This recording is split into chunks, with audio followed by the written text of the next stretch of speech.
Hi കൂട്ടുകാരെ, എൻ്റെ video കാണുന്ന എല്ലാ കൂട്ടുകാർക്കും സുഖമാണല്ലോ.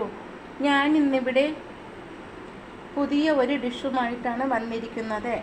പഴം കൊണ്ടുള്ള ഒരു പായസമാണ് ഞാനിന്നിവിടെ തയ്യാറാക്കാൻ പോകുന്നത്.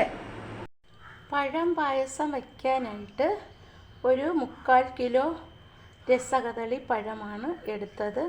നമുക്കിതിൻ്റെ തൊലി കളഞ്ഞിട്ട് ചെറുതായിട്ട് അരിഞ്ഞെടുക്കാം.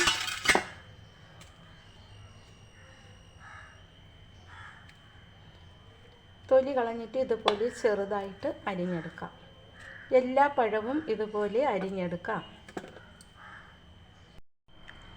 പഴം മുഴുവനും അരിഞ്ഞെടുത്തു. ഒരു പാത്രം ചൂടാകുമ്പോൾ അതിലേക്ക് 3 സ്പൂൺ നെയ്യ് ഒഴിക്കാം.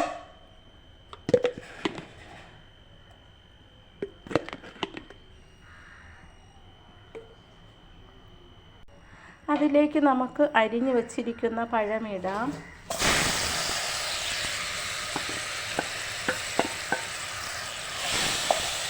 പഴമിട്ട് കുറേ സമയം നമുക്കിതൊന്ന് വഴറ്റി കൊടുക്കാം. ഇത് നല്ലതുപോലെ വഴറ്റണം. നെയ്യിൽ കിടന്ന് ഇത് വെന്ത് വരണം. പഴമൊക്കെ നെയ്യിൽ കിടന്ന് വഴണ്ടു വരണം. കുറച്ച് സമയം വരെ ഇളക്കി കൊടുക്കാം. ഇത് വെന്ത് വരാറായി തുടങ്ങി. പഴം മൂക്കുന്ന സമയം കൊണ്ട് നമുക്ക് ഒരു 1/2 ഗ്ലാസ് ചവ്വരി കൂടി ചൂടുവെള്ളത്തിലിട്ട് നല്ലതുപോലെ നമുക്ക് ഇത് വേവിച്ചെടുക്കാം.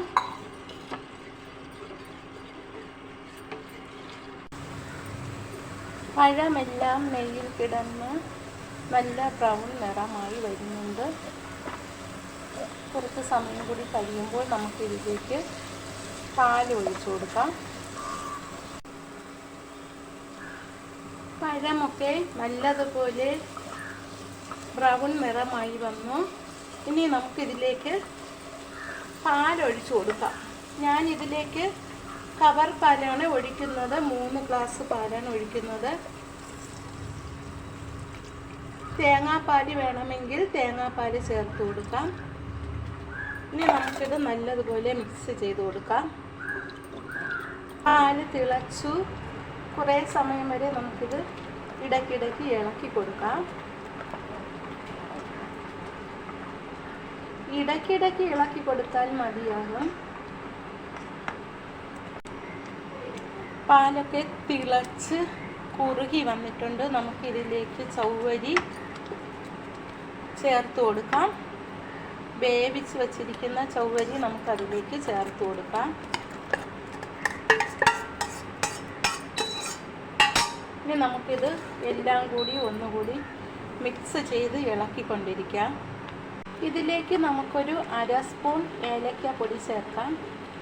ഇത് നല്ലതുപോലെ കുറുകി വന്നിട്ടുണ്ട്. അതിലേക്ക് നമുക്ക് ഒരു 1.5 ഗ്ലാസ് പാല് കൂടി തിളപ്പിച്ച് ഒഴിച്ചു കൊടുക്കാം. 1.5 ഗ്ലാസ് പാല് തിളപ്പിച്ചതാണ് ഞാൻ അതിലേക്ക് ഒഴിക്കുന്നത്. ഒരുപാട് കട്ടിയായതുകൊണ്ടാണ് പാലൊഴിച്ചത്. അപ്പോൾ ഇത് ലൂസായി. ഇനി നമുക്കിത് ഒന്നുകൂടി ഇളക്കി കൊടുക്കാം. ഇനി നമുക്കിതിലേക്ക് ശർക്കര പാനി ഒഴിച്ചു കൊടുക്കാം.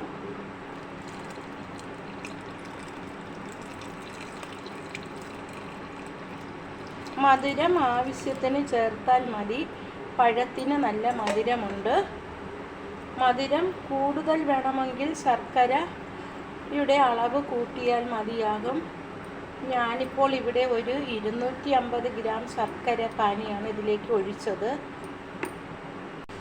ഒരു പാത്രത്തിൽ 1 സ്പൂൺ നെയ്യ് ഒഴിച്ച് കശുവണ്ടിയും മുന്തിരിങ്ങയും മൂപ്പിച്ചിട്ട് കൊടുക്കാം.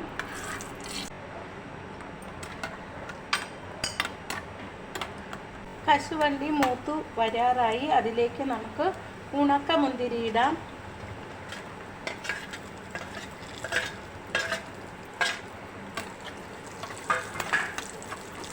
മൂത്ത ഉണക്കമുന്തിരിയും കശുവണ്ടിയും നമുക്കിത് പായസത്തിലേക്ക് ഇട്ട് കൊടുക്കാം.